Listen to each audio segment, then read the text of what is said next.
انتشر فيديو مؤثر جدا على السوشيال ميديا للحظة وداع البلوجر العراقية أم فهد. والحقيقة إن على قد ما الفيديو ده كان صعب جدا إلا إنه فسر حاجات كتيرة، وأولها السبب اللي حصل معاها. مين هي أم فهد؟ وإيه سبب رحيلها بالطريقة الصعبة دي؟ وإيه هي الحاجة الغريبة اللي عملها المتهم معاها؟ تابعونا للنهاية. انتشر مقطع فيديو على السوشيال ميديا لشخص كان راكب دراجة بخارية ونزل منها ومشي على رجله واختبأ ورا سور خرساني للحظات، وبعدها اتجه ناحية سيارة واقفة وفجأة أطلق أعيرة ناحية السيارة، وبعدها جري ناحية الدراجة البخارية بعد ما أخد اللي هو عاوزه وهرب في لمح البصر. والكلام ده حصل في بغداد، واتضح إن اللي كان في السيارة دي هي غفران مهدي البلوجر العراقية الشهيرة بأم فهد. وبمجرد انتشار الفيديو حصل ضجة كبيرة في العراق بسبب بشاعة الواقعة، وكتير من المتابعين عاشوا حالة حزن كبيرة. وأعلنت وزارة الداخلية العراقية عن تفاصيل الواقعة اللي حصلت في منطقة زيونة وسط بغداد، وقالت إن شخص مجهول كان بيستقل دراجة بخارية قدام بيت البلوجر أم فهد اللي كانت موجودة في سيارتها وبتستعد للخروج في أحد الأماكن. وحددت داخلية العراق نوع السلاح اللي استخدمه الشخص المجهول، وهو من عيار 9 ملم.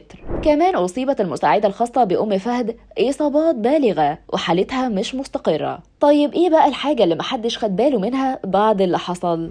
برضو أعلنت داخلية العراق إن المتهم المجهول بعد ما نفذ مهمته وتخلص من حياة أم فهد سرق الهاتف الخاص بيها، وهو ده سبب إنه تخلص من حياتها من الأساس. طيب مين هي أم فهد؟ وليه اسمها دايما مرتبط بإثارة الجدل؟ غفران مهدي هي شابة عراقية اتولدت في محافظة البصرة جنوب بغداد سنة 1994. بدأت شهرتها من السوشيال ميديا بعد نشر فيديوهات وصور ليها، وبمرور الوقت بقى بيتابعها عشرات الآلاف، وخصوصا على تطبيق التيك توك وإنستجرام. اتجوزت أم فهد مرتين في حياتها وأنجبت ابن وحيد اسمه فهد، وانفصلت بسبب تفضيلها لشغلها وفيديوهاتها على السوشيال ميديا عن حياتها الأسرية، ولقبها المتابعين بالمهرة والشيخة. واشتهرت أم فهد برقصها في فيديوهاتها على نغمات الموسيقى والأغاني، والموضوع ده تسبب لها في أزمة كبيرة. كمان من الفيديوهات اللي أثارت الجدل ليها لما تنبأت بتراجع أسعار صرف الدولار أمام الدينار العراقي، وابتهلها في دعائها بحجة إن السماء ما بتردلهاش حاجة أو طلب. وفعلا انخفض سعر الدينار العراقي بعدها مباشرة، والكل بدأ يتكلم عن علاقتها بمسؤولين بارزين بيمدوها بمعلومات سرية.